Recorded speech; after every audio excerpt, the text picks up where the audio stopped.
Guess who's back? All right, and then we'll do it over here. Back again. Yeah, thought I forgot about this, huh? Nah, I just had a subathon. Anyway, welcome back to Rotation Yu-Gi-Oh! So, where were we? Last time we'd spoken, I'd introduced the core set. Today, we're going to dive into matches played by members of the Rotation Yu-Gi-Oh! Discord server. But first, a quick reminder of the goals of the format. 1. We're trying to reduce the complexity of the game. By curating a card pool, we can ensure that decks and strategies that are legal almost never wade into Yu-Gi-Oh!'s nightmare territory. 2. We're trying to teach players the game. You should come out of these duels with an understanding both of every summoning type in Yu-Gi-Oh! And an understanding of the pace of play. And finally, we're trying to create an interesting and varied competitive environment. We want deck building choices. If I wasn't playing first, I would change my deck and tech against whoever I was going to play. And in-game decision making to matter. That was okay. No. Man, I should have been paying attention to this one. Whoa, that kills you!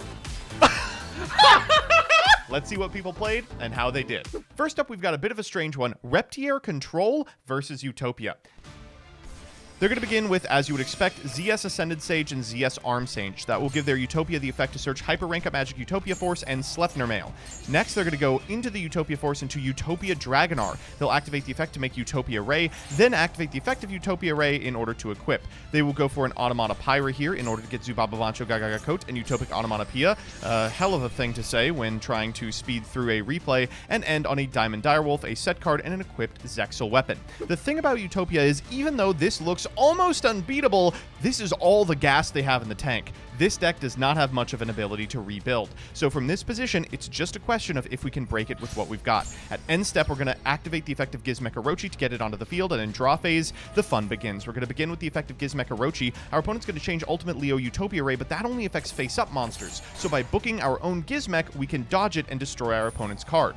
They're going to activate the graveyard effect of theirs, and we'll chain DD Crow in order to prevent it from resolving fully. We'll set 3 cards and go to the battle phase, main phase 2, and end phase, only to run into a heavy Storm Duster, one of the premier pieces of back row removal in this format. The Utopia player will be able to clean this up nicely, expectedly. They're going to go for Direwolf to pop the last unknown. It is Lost Wind. That will negate the effect of the Utopia Ray. They'll just go to the battle phase, walk over the Gizmek Orochi, and get in for, well, nothing.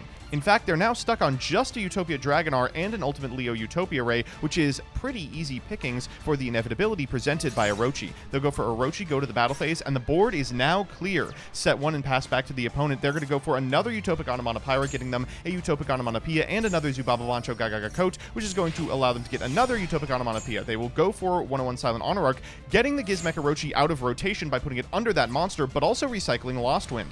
Here we'll just pass turn, and they are very scared of back row removal. It is difficult to justify attacking in this format, especially into back row. They're going to go for Zubaba Vancho Gagaga Coat and effect Veiler the draw again. This time they're going to normal summon it and go to the battle phase, but guess what? Jelly Cannon triggers on any monster's attack, not just the attack of an opponent's monster. So by shuffling that 101 back into our opponent's deck, we can get the effect of the Gizmek Orochi back online. Now this is the last Orochi activation. You can see there's only 7 cards remaining in deck. This is going to have to do it. We'll go Line of the Light Charmer into the Utopia Dragonar in our opponent's graveyard, and this is endgame. MST for the back row, but it's not enough. Draw for turn. A Karma Cut is pretty good, but not enough to change the math. We'll get in for all but a little bit of health. Our opponent's going to draw, go to the main phase, normal summon a Sensage, and that's all she wrote.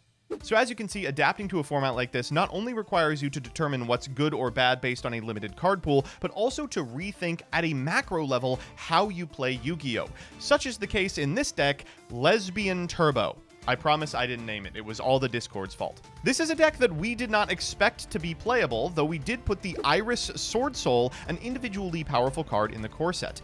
If a monster whose effects are negated is on the field, this card can be special summoned from the hand. And then if your opponent special summons a monster while this card is on the field, you get to activate a powerful effect based on where your opponent summoned it from.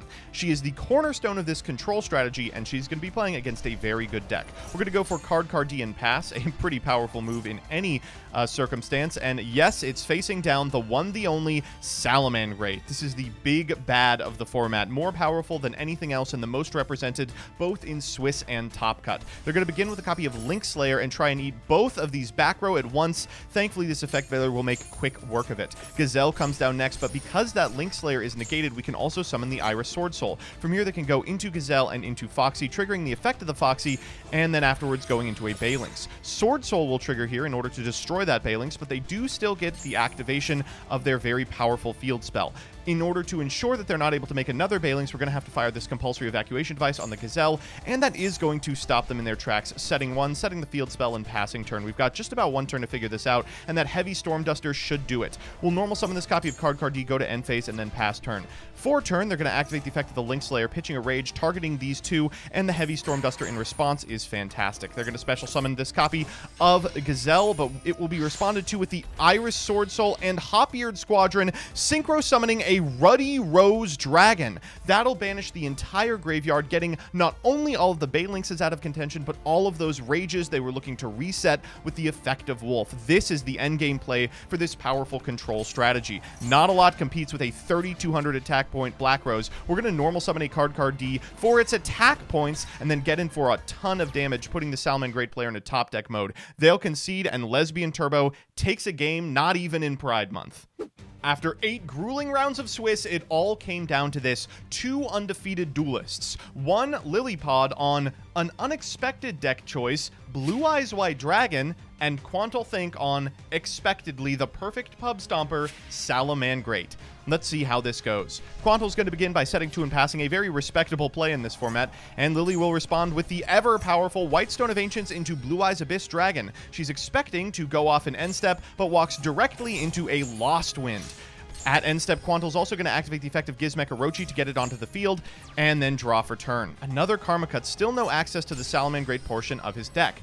He's going to go from Blue Eyes Abyss Dragon off a Monster Reborn into an attack from Gizmek Orochi, and Lilypod is going to respond in kind with a Blue Eyes Alternative Dragon that will get Karma Cutted, followed by a Solemn Judgment. If nothing else, this adds a Gizmek Orochi to Quantal's graveyard for future plays. Next, Lily's going to normal summon the Whitestone of Ancients and go into Blue Eyes Spirit Dragon.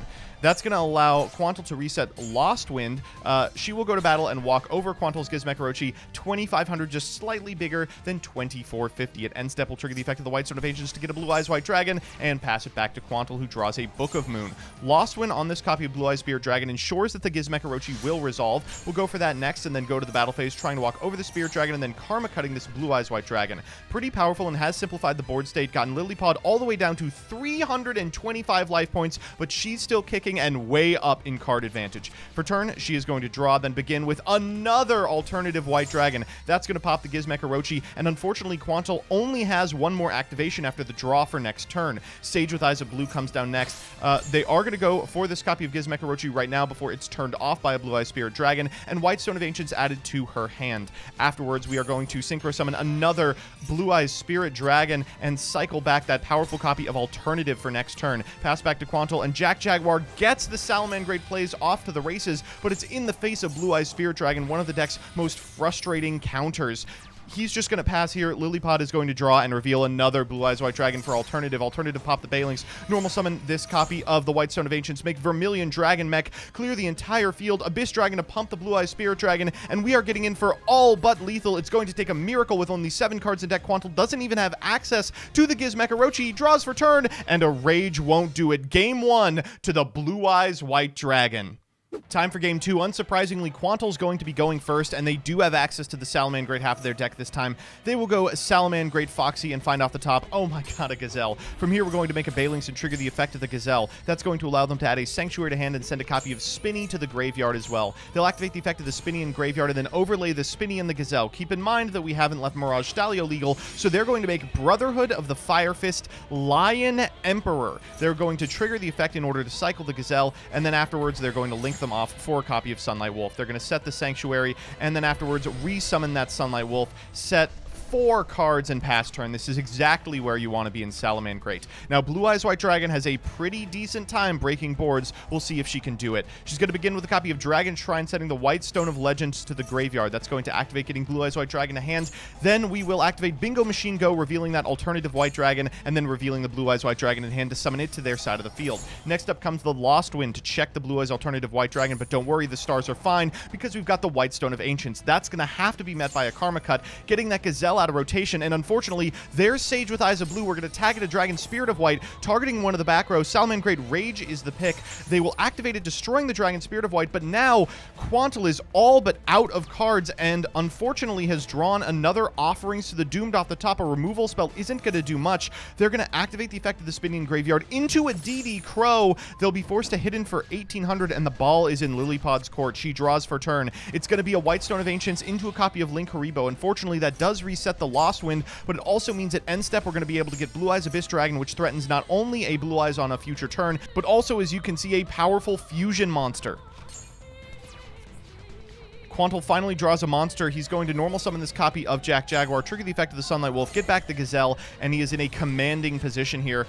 Lily is going to have to force through something. She's going to begin with a copy of Alternative. That's going to eat an Offerings to the Doomed. Next is Polymerization for Blue Eyes Tyrant Dragon.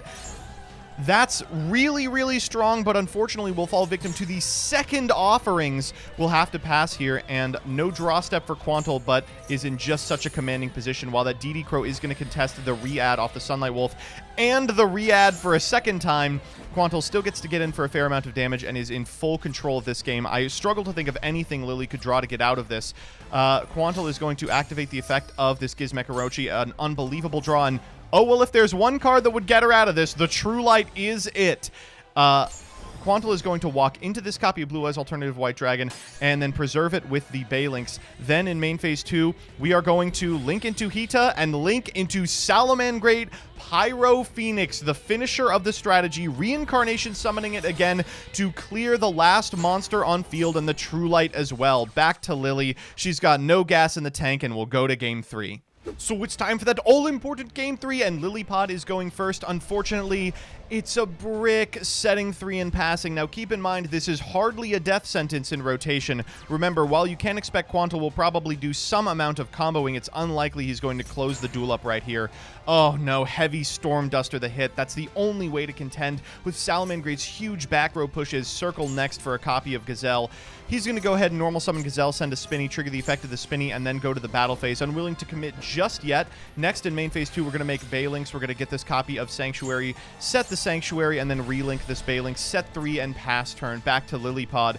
Lily's going to begin with a Polymerization, and this explains the brick. It was Blue Eyes and White Stone, but those are now in the graveyard and available, and down comes Tyrant Dragon. That's going to eat a Rage. And unfortunately, it is going to snipe off a Solemn, which means that it's going to be easy pickings for the Offerings to the Doomed lurking in the back row. At end step, we can activate the effect of the White Stone for a Blue Eyes Abyss Dragon, trying to refill that hand, but Lost Wind, the very last card Quantal had set. Now, Offerings will prevent him from drawing. This Reborn should get him a lot off of the Gazelle. Gazelle, send a Jaguar, overlay for Lion Emperor, recycle Gazelle, go into Sunlight Wolf trigger off of the Jack Jaguar, resummon in order to grab back Spinny, and make another Sunlight Wolf, add back Rage. They'll set one card and pass. Of course, we know it's Rage. We'll go to main phase 1, use White Stone of Ancients to add that Blue Eyes back to hand, set one card and pass. It's Rage. It's going to be met with Karma Cut. Wow, that deals with a whole bunch of this board state, and unfortunately, now Quantal's kind of in a weird position. He's going to normal summon this copy of Spinny and go into Balinks once again, then trigger the effect of the Gazelle. That Gazelle's going to send a copy of Foxy. We'll Lion Emperor again to get a copy of Gazelle in a rotation before making this copy of Sunlight Wolf and recycling off the Jack Jaguar. But from here, we are just really hoping that that Karma Cut's enough. And into the face of a heavy Storm Duster, it isn't. After such an unbelievable lead, Quantal is now down to just a Sunlight Wolf and a Jack Jaguar into a ton of really powerful top decks for Lily. And one of them is any 1-star tuner. That's going to allow her to go into the Vermilion Dragon mech and trigger the effect of the Dragon Stone of Ancients in the graveyard to grab Blue Eyes White Dragon from the deck. She'll go to battle phase and walk over with Vermilion Dragon mech. That does get protected, but in main phase 2, we can use the ignition effect of Vermilion to destroy the Sunlight Wolf. And while this Gazelle will trigger, it's a bit of a cold comfort passing it back to Quantal. It's going to have to be an incredible play from here. The Gizmek helps, but still getting over a 2700 body is no easy task. Foxy does find a Jack Jaguar. From here, we're going to go into the Balinks. We'll trigger the effect of the Jack Jaguar in graveyard. 4 material on field, 5 material into Topologic Zero Boros. That's one way to get over a huge attack point monster, and it's only going to be bigger when we activate the effect of the Gizmek Orochi in hand. 58 and 24 is more than enough, and Quantal is your first rotation format champion. Wow, those were some crazy games, but there was one card that was a little more over-centralizing than we had hoped. While I'm still confident that we can outpace it with future releases, I think we probably have to remove Salaman-grade Rage from the card pool. Anyway, I'll see you next episode for our first rotating set. That's it. Bye-bye.